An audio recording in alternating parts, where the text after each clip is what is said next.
இன்னொரு different surrogate NEET உள்ள ஒரு கேஸ் என்னென்னா வந்து அவங்களுக்கு 2 சில்ட்ரன் இருக்காங்க. ஒரு பையன் 20 இயர்ஸு, பொண்ணு வந்து 13 இயர்ஸு. அன்ஃபார்ச்சுனேட்லி அந்த பையன் ஆக்சிடெண்ட்டில் இறந்துட்டான்.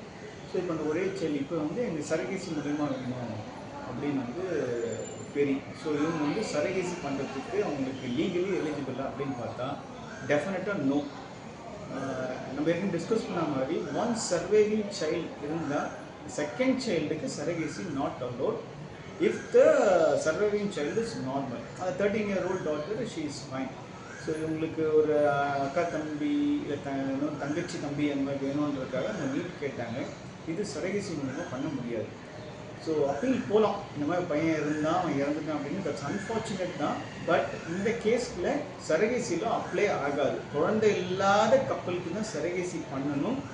அப்படியே வந்து ஒரு குழந்தை இருந்தால் அந்த குழந்தை நார்மலாக இல்லை, ஃபிசிக்கலி ஆர் மென்டலி நார்மலாக இல்லைன்னா தான் செகண்ட் சைல்டுக்கு சரகேசி அலோட ஒழிய.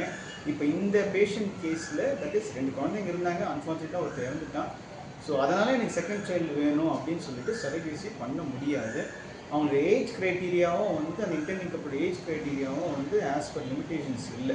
ஸோ இந்த 2 காரணத்துக்காக செகண்ட் சைல்டு த்ரூ சரகேசி இந்த பேஷண்ட்டுக்கு நாட் பாசிபிள். ஸோ இந்த மாதிரி நிறைய queries-ஓட யாராவது ஒருத்தர் அப்ரோச் பண்ணிங்கன்னா இதுதான் லீகல் ஸ்டாண்ட். ஏன்னா இந்த மாதிரி நிறைய queries நிறைய வந்துட்டு இருக்கு செகண்ட் சைல்டுக்கு. செகண்ட் சைல்டு அவுட்ரைட்டாக எஸ்ஸும் இல்லை, அவுட்ரைட்டாக நோவும் இல்லை. It's case on case basis on exemption factors. லாவில் இது பண்ணக்கூடாதுன்னு சொல்லியிருக்கு அப்படின்னு அவுட்ரைட்டாக ரிஜெக்டும் பண்ண முடியாது. லாவில் வந்து எக்ஸம்ஷன் இருக்குன்னு எல்லாத்துக்கும் எக்ஸம்ஷனும் கொடுக்க முடியாது.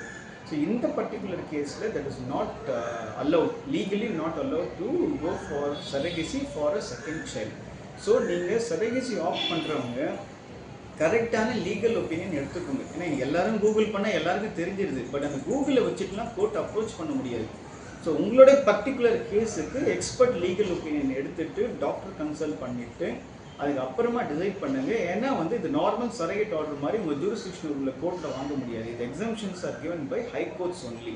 So surrogacy law and application of surrogacy law for your particular case அப்படி நீங்கள் அனலைஸ் பண்ணி தான் கொண்டு போகணும். ஸோ உங்கள் எதாவது டவுட்ஸ் இருந்தால் லீகல் எக்ஸ்பர்ட்ஸ் கூட கிளாரிஃபிகேஷன் வாங்காமல் ஜென்ரலாக போயிட்டு சரகேசி ஆஃப் பண்ண முடியும், சரகேசி ஆஃப் பண்ண முடியாதுன்னு டெசிஷனுக்கு வந்துடாதீங்க. ஸோ கிளியர் எக்ஸ்பர்ட் ஒப்பீனியன் எடுத்து அப்புறமா டிசைட் பண்ணுங்கள். தேங்க்ஸ்.